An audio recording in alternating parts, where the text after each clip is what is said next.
HLF project with the OYAP Trust was a chance for aspiring young leaders to learn new skills like filmmaking and engage young people in heritage. On the first day we went to the Spike in Guildford, which housed vagrants and low-paid workers. Next as a group we visited Bletchley Park, which is a historic site of secret British code breaking. In the afternoon we went to the Pitt Rivers Museum, which cares for one of the world's greatest collections and plays a leading role in contemporary research. The final trip for the group was to the Aylesbury Vale Barn Owl project, where we were given wonderful experiences of nature at its finest. Good morning, and we, as you can see, are squashed into a 7-seater on the way to the Spike, Guildford. We've been quite cold this morning, but I think we're warming up now.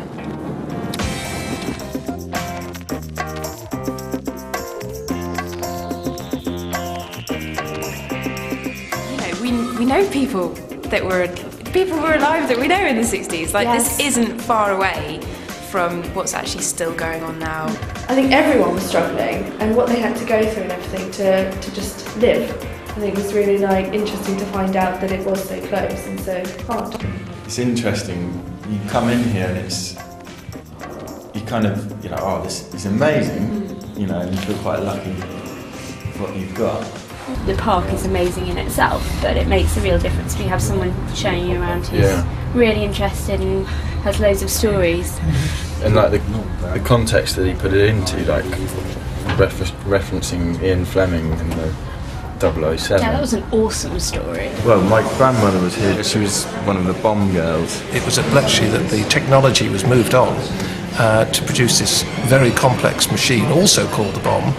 So the work that your grandmother was doing was absolutely vital, and strangely enough she probably didn't realise it. They eventually had 210 of these bomb machines running, and they didn't have enough men to operate them, and they wondered whether women could actually manage to do that. They doubted it, but they thought they'd give it a go, and to their absolute amazement the woman could manage to do it. So she was probably a Wren. Yeah, she was. Yeah, working for the Royal Navy. Yeah. Wow. So you're on the tenor, and we have actually got her records. It's amazing. Because she hasn't been here since... She hasn't visited you? Oh, really? Yeah, so I spoke to her last night. She's like, oh, I wish I could come with you tomorrow. Yeah. This will be developed into a proper roll of honour. The government are putting together a formal roll of honour, which they'll present to us at some point, so of course she'll be included on that.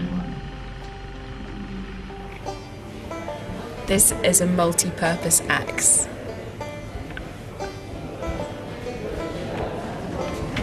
I think it's from Tibet, if it's likely it's from. Hang on. Tea Darjeeling. Oh, it's got something to do with tea. Many of the holy objects. I think it's got something to do with tea.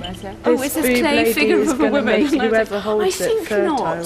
That's right, yeah, it's a fertility symbol from West Africa, and it's not been around for that long, and she probably was a real person. They always look like this. You can tell it's fertility. That is a classic fertility sign. When we went to the Pitt Rivers, that's a prime example of how museums and life in general should be, with just allowed to do whatever you want.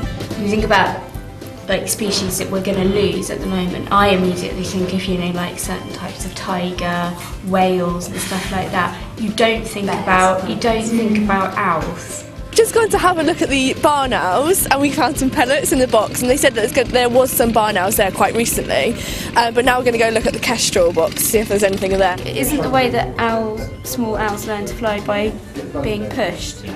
So does this affect that? If they're being brought up in a box, does it affect the way that they learn to fly, because they might not start out in a tree? It's a do or die thing. They will just jump out, and when they're ready they'll fly. And somewhere along the line this has got European genes into it. No. Because most of the owls around Holland, Denmark, Belgium, Sweden are very, very buff. I'll definitely go ahead and pick up a camera and some sound equipment and see what I could do. It's great that we've started to learn things like that. Just from a project point of view, we can now, think about how we can run projects and film them and get them, to promote the next project next time to make things bigger and better. I think I've learned so much from the whole experience. Going in from not really knowing what we were going to do, and then it all unfolding as we went through all the days at the sites. It's all incredibly interesting.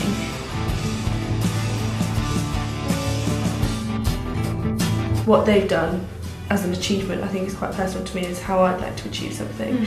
So I think that's what the thing that stuck out of the whole project is having your goal, doing something about it and achieving it. So that's definitely what I'll take away.